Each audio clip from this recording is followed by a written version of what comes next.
আমার মনে আছে আমি বলেছি, হে আল্লাহ, আমি জানি না আপনি আছেন কিনা, কিন্তু আমি বলছি আমি আমার জীবনধারা পাল্টাবো না। আমার জীবন অনেক ভালো চলছে। আপনি যদি আমার পরিবর্তন চান তাহলে আমাকে দেখাতে হবে। আমার মাথা থেকে আমার মস্তিষ্ক বের হয়ে আসছে। আমার মাথার পেছন দিকটা পুরোপুরি খোলা আছে, মানে ব্যাপারটা অবিশ্বাস্য। তো অ্যাম্বুলেন্স আসলো, আমি সেখানে বসেছিলাম। আমি জ্ঞান হারাইনি, আমি রাস্তার ধারেই বসেছিলাম। আমার মাথার উপর একটা কম্বল ছিল, আর তারপর সে আমার মাথার কম্বলটা তুললো আর মাথার আঘাতটা দেখল, আর সাথে সাথে তার গলার স্বর বদলে গেল। আসসালামু আলাইকুম প্রিয় দর্শক, আপনারা সবাই কেমন আছেন? আশা করি সবাই ভালো আছেন এবং সুস্থ আছেন। যারা দেশ এবং দেশের বাইরে থেকে ভিডিওটি প্লে করছেন তাদেরকে অসংখ্য ধন্যবাদ। প্রিয় দর্শক, আজকে আপনাদের মাঝে নতুন একটা ভিডিও নিয়ে উপস্থিত হয়েছি। দেখুন, রোমাঞ্চকর ভিডিও। কিভাবে সে মুসলমান হলো, চলুন এই বিষয়ে বিস্তারিত আমরা দেখব। আর এই ভাই আমেরিকায় থাকে, আমেরিকায় থেকে কিভাবে ইসলাম গ্রহণ করলো এই বিষয়ে আমরা অবশ্যই দেখব। পুরো ভিডিও না টেনে আমরা ভিডিওটি দেখব ইনশাল্লাহ। আর যদি ভিডিওটি ভালো লাগে অবশ্যই আমাদের ভিডিওটি লাইক, কমেন্ট, শেয়ার এবং সাবস্ক্রাইব করে আমাদের সাথেই থাকবেন এবং নতুন নতুন ভিডিও বানানোর জন্য কমেন্ট করে জানাবেন যে আপনি কোন ধরনের ভিডিও চান। ইনশাল্লাহ আমরা সেই ধরনের ভিডিও নিয়ে আসবো। প্রিয় ভাই ও প্রিয় বোন, অবশ্যই ভিডিওটি লাইক করবেন এবং শেয়ার করবেন, চ্যানেলটি সাবস্ক্রাইব করবেন। চলুন কথা না বাড়িয়ে ভিডিওটি শুরু করা যাক। আমাদের আমন্ত্রণ গ্রহণের জন্য ধন্যবাদ। রহিমজানকে দিয়ে শুরু করা যাক এবং আপনার জীবনের ব্যাপারে সংক্ষিপ্তভাবে আমাদের বলবেন। আমার জন্ম লন্ডনে। আমি একটা মিশ্র পরিবেশ থেকে এসেছি। আমি অনেক অনেক ধরনের কাজ, অনেক চাকরি, অনেক ধরনের ইন্ডাস্ট্রিতে কাজ করেছি। আলহামদুলিল্লাহ, আল্লাহ আমাকে এদিক ওদিক নানান দিকে পাঠিয়েছেন, আর ইনশাল্লাহ আমি আশা করি এটার অনেক কিছু আজকের আলোচনার মাধ্যমে উঠে আসবে ইনশাল্লাহ।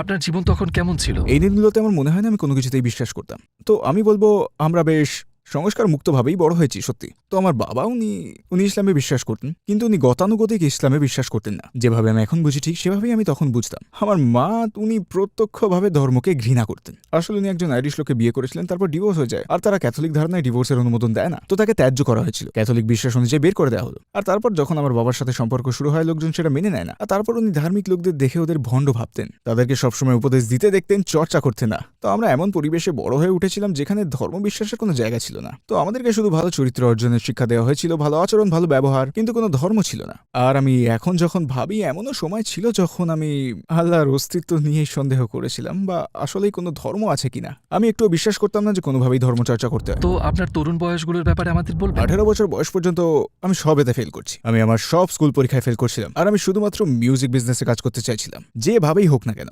আর আলহামদুলিল্লাহ একটা সুযোগও এলো। আমার বাবা একটা ব্যবসা করতেন, আর যাদের সাথে করতেন তাদের একজনের মিউজিক বিজনেসে অনেক কানেকশন ছিল। আমি তার সাথে কথা বললাম এবং বললাম, প্লিজ, আমি বললাম শুধু আমাকে কোনোভাবে ঢুকিয়ে দিন, শুধু দরজাটা দেখিয়ে দিন, বাকিটা আমি দেখে নেবো, শুধু ঢুকিয়ে দিন। তারপর কারোর সাথে কথা বলে সে ম্যানেজ করলো, আর আমি একটা মিউজিক প্রমোশন কোম্পানিতে কাজ শুরু করলাম। আমি খুব খুশি ছিলাম, মনে হচ্ছিল আমি পুরো পৃথিবী পেয়ে গেছি। আর তাও আমাকে আমার পরের চাকরিতে নিয়ে গেছিল, যেটা একটা চমৎকার কাজ ছিল। আমি যে কোম্পানিতে কাজ করছিলাম, আমরা স্টিভি ওয়ান্ডারের প্রমোশন করার চুক্তি পেয়েছিলাম। আর প্রধান যে ব্যক্তি, প্রজেক্ট ম্যানেজার যিনি তা চালাচ্ছিলেন, আমাকে ফোন করলেন আর বললেন, তুমি কি তোমার এখনকার চাকরি ছেড়ে আমার সাথে কাজ করতে চাও? আর আমি বললাম, কাজটা কি তার উপর নির্ভর করে? আর সে বলল, আমরা যুক্তরাজ্যে মোটাউন রেকর্ড চালু করব। এটা স্বপ্ন সত্যি হওয়ার চেয়েও অসাধারণ ছিল। মোটাউন ইতিহাসের সবচেয়ে বড় রেকর্ড লেভেল। মোটাউন নামটা কোথাও থাকা, বিশেষ করে একটা বিজনেস কার্ডে মোটাউন রেকর্ডসের নামটা থাকা, আপনি কোথাও গেলে এই কার্ডটা দেখালে সম্ভাবনার দ্বার খুলে যায়। আর আমি সেই মোটাউন রেকর্ডসের একটা নতুন ভার্সন যুক্তরাজ্যে চালু করতে যাচ্ছিলাম। কোন নির্দিষ্ট মুহূর্তটি আপনাকে ইসলামের কাছে নিয়ে এসেছিল?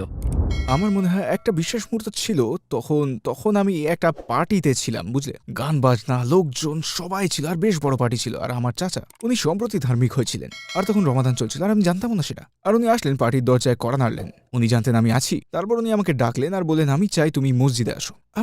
আমি বললাম, আমি আমার বন্ধুদের সাথে আছি। বললাম, প্লিজ চাচা, আর একদিন যাবো, আজকে না। আর উনি বললেন, না আজ। আর আবার আমি বললাম, আমি যেতে পারবো না। আর উনি বললেন, আমি তর্ক করতে আসিনি, আমি বলছি। আর আমি জানতাম না তখন লাইলাতুল কদর ছিল। আর উনি আমাকে এলাকার মসজিদে নিয়ে গেলেন। আর এটা তখন যখন আমি মোটাউন রেকর্ডসে ছিলাম। আর সেই সময়টা আমার জীবন আশাতীত রকমের ভালো ছিল বলে আমি মনে করতাম। আর আমার মনে আছে কুনুতের দোয়াটা, আর আমি যোগ দিইনি তাতে। আমি মসজিদের পেছনে বসেছিলাম, তারপর শক্তিটা উপভোগ করলাম।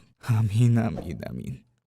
আমার মনে আছে আমি সেখানে বসে বললাম, দেখুন আল্লাহ, আপনি আসেন কি নেই জানি না, কিন্তু আমি বলছি আমি এই জীবনধারা ছাড়বো না। বললাম না, সবকিছু অনেক ভালো চলছে। বললাম আপনি যদি আমার জন্য এটা চান তাহলে আপনাকে কিছু করতে হবে, আপনাকে কিছু দেখাতে হবে।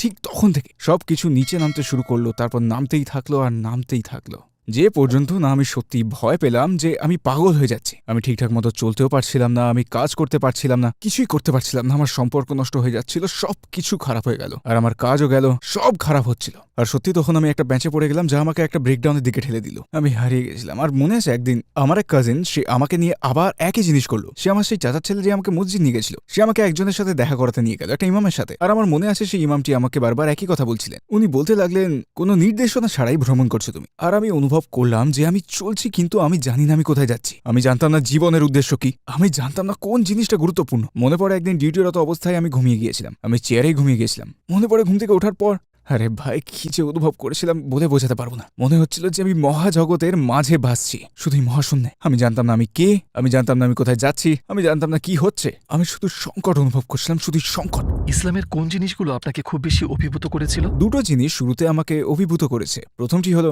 যখন আমি সেসব মানুষদের দেখলাম যারা আমার চেনা পরিচিত। অনেকে ছিল আমার পরিবারের সদস্য যারা ইবাদত করতো না, কেউই করতো না। আমরা তেমন বড় পরিবারে বড় হইনি, কেউ না। কিন্তু আমি যখন তাদের দেখতাম যারা পাল্টাতে পেরেছে, তাদের মধ্যে একটা প্রশান্তি দেখতে পেতাম। এমন এক প্রশান্তি ছিল তাদের মধ্যে যেটা আর কারো মধ্যে ছিল না। সেটা আমাকে প্রভাবিত করেছিল। আর আমার ভাইও, যখনই তাকে দেখতাম, তার উপর সে বিবাহিত, সন্তান আছে, তেমন টাকা পয়সা নেই, তারপরও সে আমার চেয়ে সুখী ছিল। আর আমি মিউজিক বিজনেসে কাজ করছি যেখানে প্রচুর টাকা আর সেলিব্রিটি, তাও আমার চেয়ে সুখী। আর দ্বিতীয়ত, যখন সে আমার সাথে কথা বলতো তখন বলতাম, হ্যাঁ কিন্তু এই ব্যাপারটা কি, এটার কোনো মানে হয় না। আল্লাহ কিভাবে এটা করবেন, আর আল্লাহ কেন এটা করলো, আর একজন নবী কেন?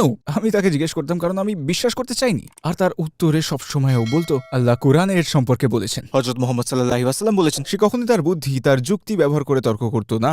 সবসময়, প্রত্যেকবার, তাও তার উত্তর সবসময় সঠিক হতো। আর আমি ভাবি সবসময় তার কাছে ঠিক উত্তর কিভাবে থাকে।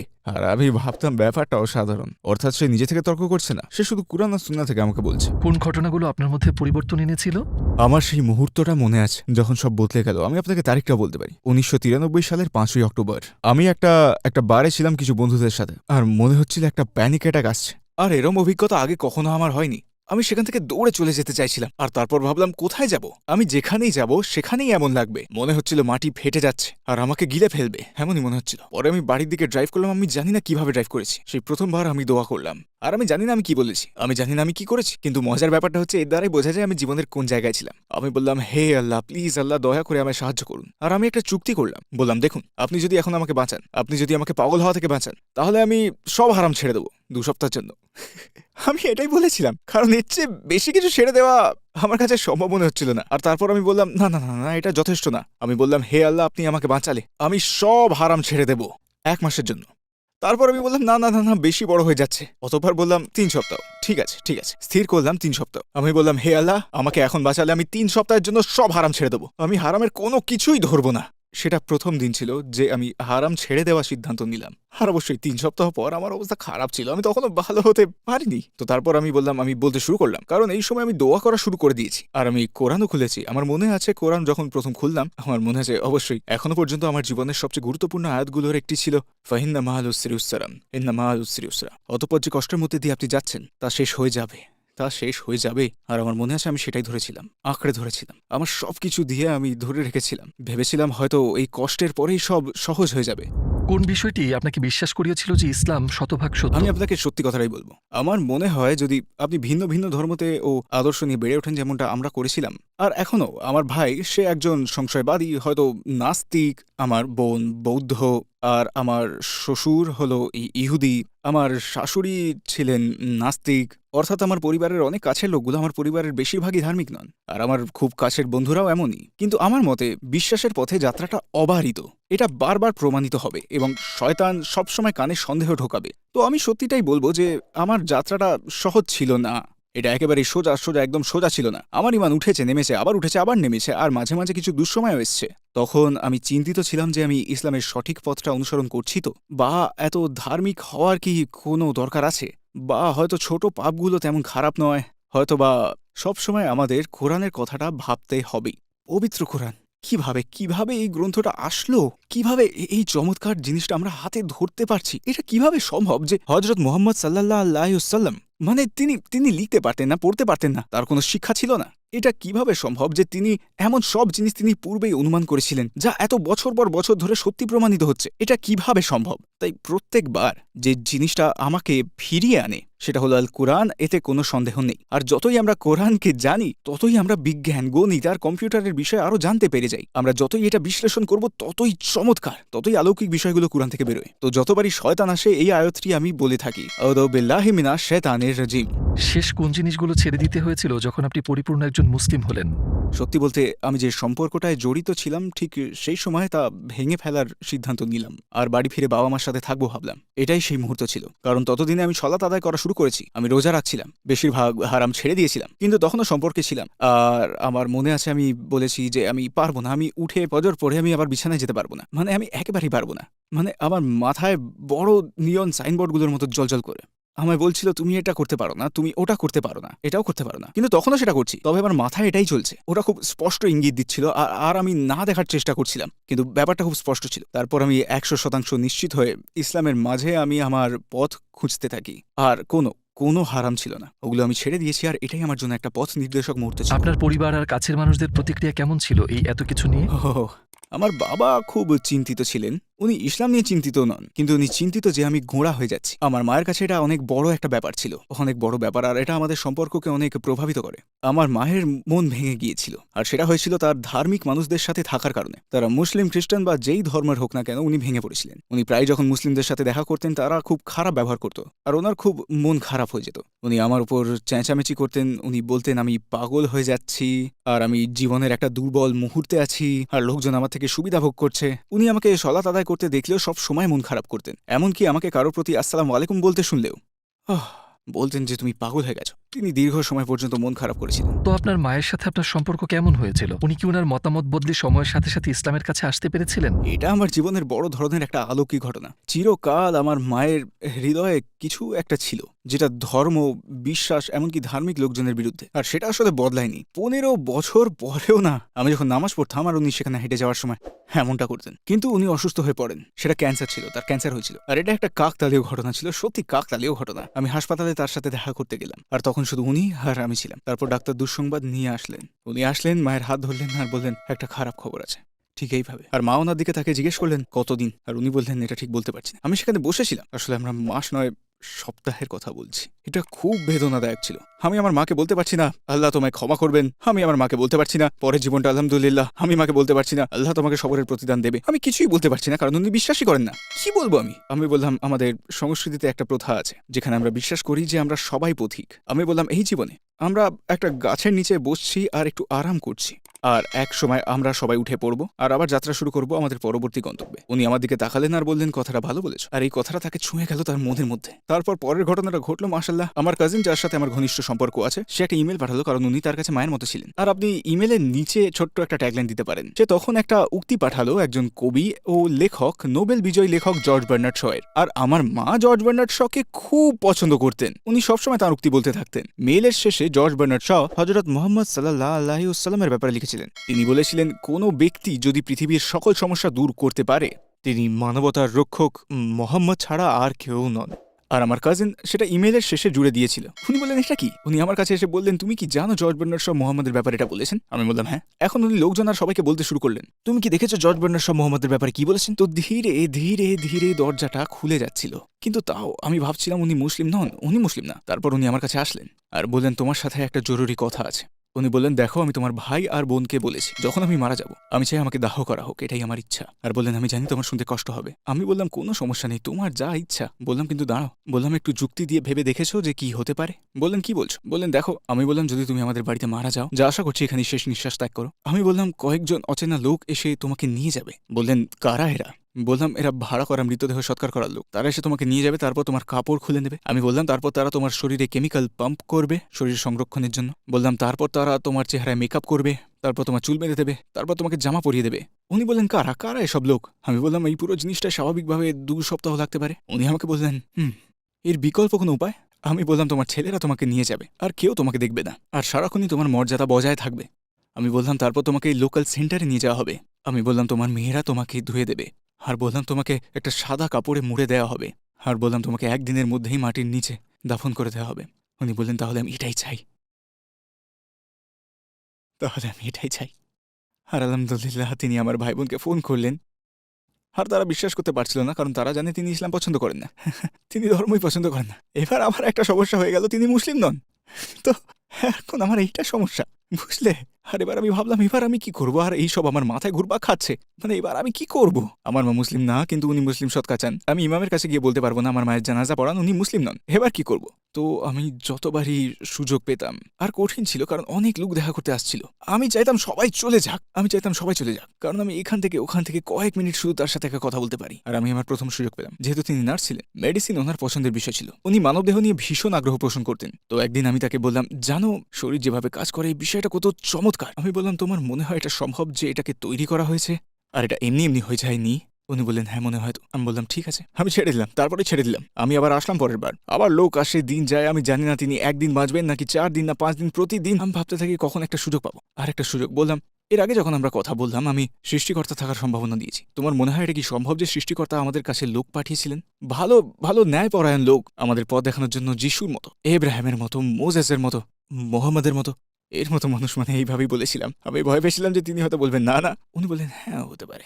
এবার আমার মনে এইটুকু যথেষ্ট, কারণ আমি ভয় পাচ্ছিলাম যে যদি আমি তাকে বলি যে শাহাদাত পড়ুন, উনি বলবেন কি আমি এটা বলবো না, তো আমি আটকে যাব। আমার জন্য আপাতত এইটুকুই যথেষ্ট। আলহামদুলিল্লাহ আমি ইমামকে বলবো তিনি আল্লাহকে বিশ্বাস করেন, আর মোহাম্মদকে আলহামদুলিল্লাহ, বাস এবার তাকে দাহন করুন। তো আমি নিচে আসলাম আর আমার স্ত্রী আর ছেলেকে বললাম, আলহামদুলিল্লাহ উনি বলেছেন উনি প্রফেট আর আল্লাহকে বিশ্বাস করেন, ব্যাস এতটুকুই যথেষ্ট। আমার ছেলে বলল, না বাবা এটা যথেষ্ট না। আমি বললাম, না। বলো আমি কি কথা বলছি? আমি বললাম, না না, কারণ তিনি না বললে আমরা আটকে যাব। সে উপরে চলে গেল। আমার মনে হচ্ছিল সে 5 ঘন্টা ধরে উপরেই ছিল। আমি শুধু বাঁদিক ডানদিক পায়চারি করে যাচ্ছিলাম। আর তারপর সে আসলো, আমি জানি না কতক্ষণে। বললাম, কি হলো? সে বলল, কোনো সমস্যা নেই, উনি শাহাদাত পড়েছেন। আল্লাহু আকবার, আল্লাহু আকবার। উনি শাহাদাত পড়লেন, মাশাআল্লাহ, তাও আরবিতে। আলহামদুলিল্লাহ, আমার জীবনের সবচেয়ে বড় অলৌকিক বিষয়টা। আর ওনাকে আলহামদুলিল্লাহ মুসলিম কবরস্থানেই দফন করা হয়েছে, আলহামদুলিল্লাহ। আসসালামু আলাইকুম প্রিয় ভাই ও বোনেরা, আমরা দেখেছি যে আমাদের দর্শকদের 80% মানুষজন আমাদের চ্যানেলে সাবস্ক্রাইব করেননি। আপনারা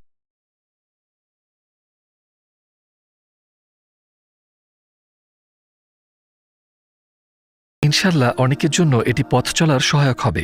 এখন সাবস্ক্রাইব বাটনে ক্লিক করুন এবং একসাথে পথ চলি অনন্তকালের দিকে।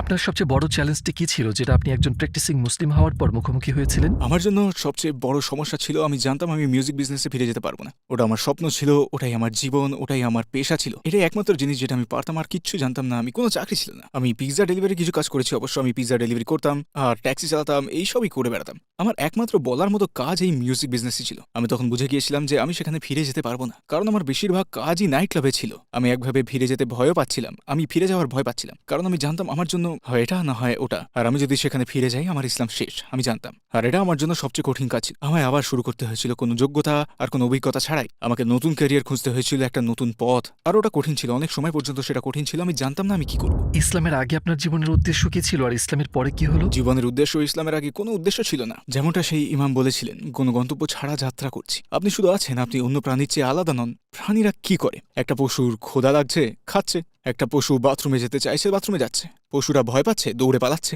তার রাগ পাচ্ছে, চিৎকার করছে। শুধু নাফসের প্রতি সাড়া দিচ্ছে সে, প্রবৃত্তির ডাকে সাড়া দিচ্ছে সে। এসব একটা পশু করে থাকে। আলহামদুলিল্লাহ এভাবে আল্লাহ তাদের সৃষ্টি করেছে, কোনো সমস্যা নেই। হেদায়েত ছাড়া আমরা এভাবেই চলে থাকি। আমরা শুধু যেই তাড়না আসছে তাতেই সাড়া দিচ্ছি। আমি আমার জীবনে শুধু এটাই করেছি, সুখকে তাড়া করছিলাম, আনন্দকে তাড়া করছিলাম, আমার পরিবেশের প্রতি সাড়া দিচ্ছিলাম, আশেপাশের কথায় সাড়া দিচ্ছিলাম। আলহামদুলিল্লাহ ইসলামের সাথে আপনার একটা চিরস্থায়ী দৃষ্টিভঙ্গি আছে। এটা আমি কিভাবে বাথরুমে যাব সে পদ্ধতিকেও প্রভাবিত করে। আমার একটা উদ্দেশ্য আছে। আমি কিভাবে টেবিলের সামনে চেয়ারে বসবো সেই পদ্ধতিতেও আমার একটা উদ্দেশ্য আছে। আমি কি ভদ্রভাবে বসছি, আমি কি কাউকে বিরক্ত করছি, আমি কি ডান হাত দিয়ে খাবো। আপনার একটা উদ্দেশ্য আছে, পথ আছে, আর একটা অর্থ আছে, যেটা নাফসের থেকে আসছে না, এটা প্রতিবোধ থেকে আসছে, নির্দেশনা থেকে আসছে। এমন কোনো অসাধারণ অভিজ্ঞতা আছে যে আপনার মনে হয়েছে আপনার আল্লাহর সাথে একটা বিশেষ সম্পর্ক আছে, বিশেষ করে তার কাছে আশ্রয় পাচ্ছেন? হ্যাঁ আলহামদুলিল্লাহ, আমি যা বেছে নিয়েছিলাম তার থেকে নয়, আল্লাহর সহায়তা থেকে আলহামদুলিল্লাহ আমি অনেক মুসলিম চ্যারিটিতে কাজ করার সৌভাগ্য অর্জন করেছি। আমি সবসময় সাদাকাহের নিয়মত দেখতে পাই। আমি একটা চ্যারিটি ডিনারে ছিলাম, আর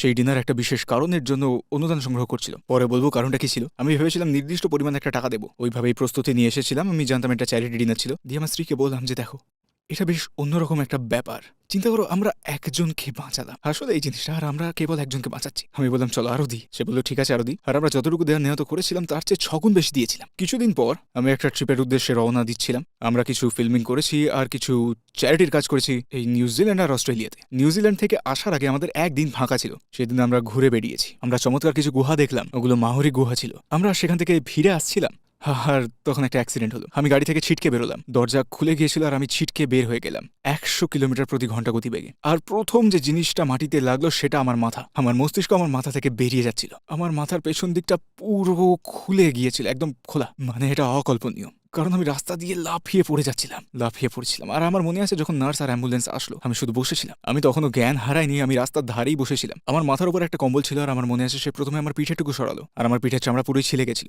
অন্য নার্সের মতোই সে পরিবেশ হালকা করার চেষ্টা করছিল, বলল যে ও এটা তো লাগবে। আর তারপর সে আমার মাথার কম্বলটা তুললো আর আমার মাথার আঘাতটা দেখলো, আর সাথে সাথে তার গলার স্বর বদলে গেল। সে বলল আমার জরুরি এয়ারলিফট লাগবে, আমাদের হেলিকপ্টার এয়ারলিফট লাগবে এক্ষুনি। রাস্তার পাশে মাথায় একজন গুরুতর আঘাত পেয়েছে, আমার এয়ারলিফট লাগবে। আর তারা হেলিকপ্টার পাঠালো আর আমাকে হেলিকপ্টারে নিয়ে যাওয়া হলো। দুর্ঘটনার মুহূর্ত থেকেই আল্লাহ জানেন যে আমি ঠিক ছিলাম, আমার হৃদয় ঠিক ছিল। যেই ডাক্তারের সাথে আমি দেখা করেছি সবাই একই কথা বললো। তারা বললো তুমি খুব অলৌকিকভাবে বেঁচে গেছো। যখন আমি হাসপাতালে ছিলাম তখন তারা ব্রেন ড্যামেজ হয়েছে কিনা দেখছিল, কিছু ছিল না, কোনো ধরনের ব্রেন ড্যামেজ ছিলই না। আর আমি মনে মনে 100% জানতাম যে কেন এই অবিশ্বাস্য জিনিসটা হয়েছিল, কারণ সেই চ্যারিটি ডিনারটা আমি নিউজিল্যান্ড আর অস্ট্রেলিয়ায় আসার ঠিক কয়েকদিন আগেই হয়েছিল গাজাবাসীদের অর্থ সহায়তার জন্য। তখন ছিল 2014 সাল, আর আপনার নিশ্চয়ই মনে আছে 2014 গাজার হামলা। আর এই অনুদান করা হচ্ছিল ব্রেন প্রেশার সেন্সারের জন্য, গাজাবাসীদের ব্রেন ড্যামেজ থেকে রক্ষা করার জন্য। যখন তাদের ব্রেন ইঞ্জুরি হতো, সেই অনুদান এটার জন্যই ছিল, সেটা তাদের রক্ষা করার জন্য। আর আমি আমার স্ত্রীকে বলেছিলাম চিন্তা করো আমরা যদি একজনকে ব্রেন ড্যামেজ থেকে বাঁচাই। আলহামদুলিল্লাহ, আমি জানতাম, আমি 100% জানতাম যে আমার অনুদান আমাকে বাঁচিয়েছে। আলহামদুলিল্লাহ, সেটা আমার সাদাকা ছিল। রাসূল সাল্লাল্লাহু আলাইহি ওয়াসাল্লামের কোন গুণটি আপনাকে সবচেয়ে প্রভাবিত করেছে? সত্যি বলতে দুটো জিনিস। তিনি যদি চাইতেন তিনি রাজার মতো থাকতে পারতেন, তাকে বাঁচতে দেওয়া হয়েছিল। উনি চাইলে দাউদ আলী সালাম আর সুলেমান আলী সালামের মতো রাজা হতে পারতেন, প্রাসাদে থাকতে পারতেন, আর পুরো দুনিয়ার সমস্ত সম্পদের মালিক হতে পারতেন। আর তিনি সেসবের পরেও হাবিবুল্লাহ হতে পারতেন। এটা তার ব্যক্তিগত বৈশিষ্ট্য ছিল যে তার দুনিয়ার প্রতি কোনো ভালোবাসা বা টান একটুও ছিল না। তার যা থাকতো তিনি দিয়ে দিতেন। আল্লাহর রাসূল আল্লাহর কাছে দোয়া করতেন দারিদ্র থাকার জন্য, মিসকিনদের সাথে থাকার জন্য। আর তিনি বলেছিলেন আমি এই জীবনে তাদের সাথে থাকবো আর পরের জীবনেও। সুবহানাল্লাহ, কি অনন্ত চরিত্র, এটার কোনো তুলনা হতে পারে? সুবহানাল্লাহ। আর তার দয়া, তার মানবতা, তার করুণা, এটা কিভাবে সম্ভব? যে ব্যক্তি আপনার উপর আবর্জনা ফেলছে আর আপনি তার স্বাস্থ্য নিয়ে চিন্তা করছেন। সেই মহিলা আপনার উপর ময়লা ফেলছে আর আপনি তার ভালো মন্দ, তার স্বাস্থ্য নিয়ে চিন্তিত। এটা কোনো মানুষের হৃদয়ে থাকা কিভাবে সম্ভব? এতটা গভীর দয়া, এতটা সংবেদনা, এটা কিভাবে সম্ভব যে যখন আপনার প্রাণ প্রিয় আত্মীয় স্বজন, আপনার কাছের মানুষদের, আপনার প্রিয় বন্ধুদের অত্যাচার করা হচ্ছে, মেরে ফেলা হচ্ছে, এটা কিভাবে সম্ভব যে আপনার মনে কোনো জিঘাংসা নেই, যে আপনি সবাইকে ক্ষমা করে দিচ্ছেন? সুবহানাল্লাহ, এতটা দয়া, এতটা হৃদয়ের কোমলতা, সুবহানাল্লাহ। এখন কি ধরনের প্রজেক্টে কাজ করছেন? তো আমি এখন যেমনটা বলেছিলাম আল্লাহর রহমতে বেশ কয়েকটা চ্যারিটিতে কাজ করছি। এখন আমি একটা চ্যারিটির প্রতিনিধি হয়ে কাজ করছি যেটার নাম রিড ফাউন্ডেশন। তারা শিক্ষা নিয়ে বিশেষভাবে কাজ করে। তো তারা সিরিয়ান শরণার্থীদের নিয়ে কাজ করে। তাদের একটা প্রকল্প হলো স্কুল ইন আ বাস, কারণ ক্যাম্পগুলোতে কোনো স্কুল নেই। তো তারা একটা বাস বানিয়েছে যেটা আসলে একটা স্কুল, আর এই বাসটা ক্যাম্পে ক্যাম্পে ঘুরে বেড়ায়, মাশাআল্লাহ। আর সেখানকার শিশুদের পূর্ণাঙ্গ ক্লাসরুমের সুযোগ সুবিধা দেওয়া হয়। আলহামদুলিল্লাহ, আমি সেই প্রজেক্টে আছি। আমি ইসলাম চ্যানেলেও আছি, শীঘ্রই একটা পডকাস্ট শুরু করব। তো আলহামদুলিল্লাহ আমি খুব উদ্গ্রীব আছি, কারণ আমরা সেটা কেমন কি হবে এসব নিয়ে কাজ করছি। আর একটা সম্ভাবনা আছে একটা সিরা অডিও বুক রূপান্তর করাবো। তো যুক্তরাজ্যে একটা বই লেখা হয়েছে ইংরেজিতে, দ্য সিম্পল সিরা নামে। এটা একটা অধার্মিক মানুষ বা যারা চর্চা কম করে তাদের লেভেলের, বা যারা সিরার ব্যাপারে বেশি কিছু জানে না, তো তারা একটা অডিও বুক করছে। আর তারা আমাকে সেই বইটা ন্যারেট করার একজন হিসেবে নিতে চাইছেন ইনশাআল্লাহ। আমি সেই প্রজেক্টের জন্য উৎসাহিত। আলহামদুলিল্লাহ। আপনার শেষ মন্তব্য হিসেবে কি বলতে চান? আলহামদুলিল্লাহ, আমি আসলে একটা উপদেশ দিতে চাই সবার আগে, আর বিশেষ করে নিজেকে। বারবার মূল জিনিসগুলো অনুশীলন করুন। হযরত মুহাম্মদ সাল্লাল্লাহু আলাইহি ওয়াসাল্লামের জীবন থেকে আমাদের অনুপ্রেরণা নেওয়া উচিত। এসব দেখে যে তিনি কিভাবে কি করতেন, কিভাবে তিনি সন্তানদের দেখাশোনা করতেন, তার পরিবার, তার স্ত্রীদের প্রতি আচরণ কেমন ছিল তার। আমরা তার উদাহরণ থেকে অনেক কিছু শিখতে পারি। আর আমরা সেটা আপনি শিখবো না। আমাদের পড়াশোনা করতে হবে, শিখতে হবে, আপনাকে পড়তে হবে, আপনাকে শ্রম দিতে হবে আল্লাহর কাছে যাওয়ার জন্য, সাল্লাল্লাহু আলাইহি ওয়াসাল্লামের কাছে যাওয়ার জন্য। আর তখন আল্লাহ দৌড়ে আমাদের কাছে আসবেন। আর এটা সত্যি আমার জীবনের অভিজ্ঞতা থেকে বলছি। প্রত্যেকবার আপনি আল্লাহর উদ্দেশ্যে ছোট্ট একটা ধাপ নেবেন আর আল্লাহ আপনার কাছে দৌড়ে চলে আসবেন। আর দুর্যোগের সময়গুলো এগুলোই ব্লেসিং। আল্লাহ আপনাকে ছোট্ট করে ধাক্কা দিচ্ছেন আর বলছেন চলে এসো, চলে আসো। আর আমি সবচেয়ে বড় যে জিনিসটা দেখি তরুণদের মধ্যে, সেটা হলো শয়তানের ধোঁকা। কারণ আমার গার্লফ্রেন্ড আছে, বা আমি গাঁজা স্মোক করি, বা আমি মদ পান করি, বা আমি নাইট ক্লাবে যাই, বা আমি তাহলে ইসলাম আমার জন্য নয়। আমি পারবো না, পূর্ণ বিশ্বাস থাকলে আমি এগুলো করতে পারবো না। এটা একটা মিথ্যে, কেউ ভুলের ঊর্ধ্বে নয়। সত্যি বলতে ইসলাম পাপীদের জন্যই, যারা হারিয়ে গেছে ইসলাম তাদের জন্য, যার কিছু নেই এটা তাদের জন্য, এটা এমন মানুষের জন্য যারা ভাবে তাদের আর কোনো আশা নেই, তাদের জন্য হচ্ছে ইসলাম। আল্লাহ সব সময় আছেন। তো আপনি যদি সব না করতে পারেন, কিছুই না করে থাকবেন না, অল্প কিছু করুন, যাই করুন দরজা খোলা রাখবেন, এক কদমও যদি নিতে হয় নেবেন, পদক্ষেপ নিতে থাকুন ইনশাল্লাহ, আর আল্লাহ সব প্রিয় দর্শক, পুরো ভিডিও দেখার জন্য আপনাদেরকে অসংখ্য ধন্যবাদ। প্রিয় দর্শক, এই ভাইয়ের জীবন কাহিনী শুনে আপনার কি মনে হয়? ইসলাম কি অবশ্যই শান্তির ধর্ম? আমার তো মনে হয় ইসলাম অবশ্যই শান্তির ধর্ম। ইসলাম ছাড়া এই পৃথিবীতে কোনো সত্য ধর্ম নাই। হিন্দু, বৌদ্ধ, খ্রিস্টান, ইহুদিদেরকে বলবো ইনশাল্লাহ আপনারা সবাই আমাদের এই ধর্মগ্রন্থটা একবার হলেও পড়ুন প্লিজ। ভাই ও বোনেরা, হিন্দু, বৌদ্ধ, খ্রিস্টান সবাইকে বলবো ইনশাল্লাহ একবার হলেও আমাদের এই কোরআন পড়ুন। কোরআন পড়লে ইনশাল্লাহ আপনি বুঝতে পারবেন যে সত্য ধর্মী কোনটি। আপনারা বাইবেল বলুন আর ইঞ্জিল বলুন আর যে কিতাবই বলুন, সবই আসমানি কিতাব, ঠিক আছে, কিন্তু তারা নিজের হাতে অনেক কিছু বদলাইছে। কিন্তু কোরআনের ভিতরে কোনো ভুল নাই, একটা নকটাও কোনো সময় কেউ অ্যাবর্ড করার সাহস পায় নাই, ইনশাল্লাহ কিয়ামত পর্যন্ত পাবে না। আর প্রিয় ভাই ও বোনেরা, যদি ভিডিওটি ভালো লাগে অবশ্যই লাইক, কমেন্ট এবং শেয়ার করে সাবস্ক্রাইব করে দিন প্রচারে সহযোগিতা করবেন। এরকম নতুন নতুন ভিডিও পেতে অবশ্যই প্লিজ ভাই ও বোনেরা ভিডিওটি লাইক করবেন, শেয়ার করবেন আর আমাদের চ্যানেলটি সাবস্ক্রাইব করবেন। সবাই ভালো থাকুন, সুস্থ থাকুন। আবার দেখা হবে কোনো এক সময় কোনো এক ভিডিওতে। এ পর্যন্ত সবাই ভালো থাকুন, সুস্থ থাকুন। আল্লাহ হাফেজ।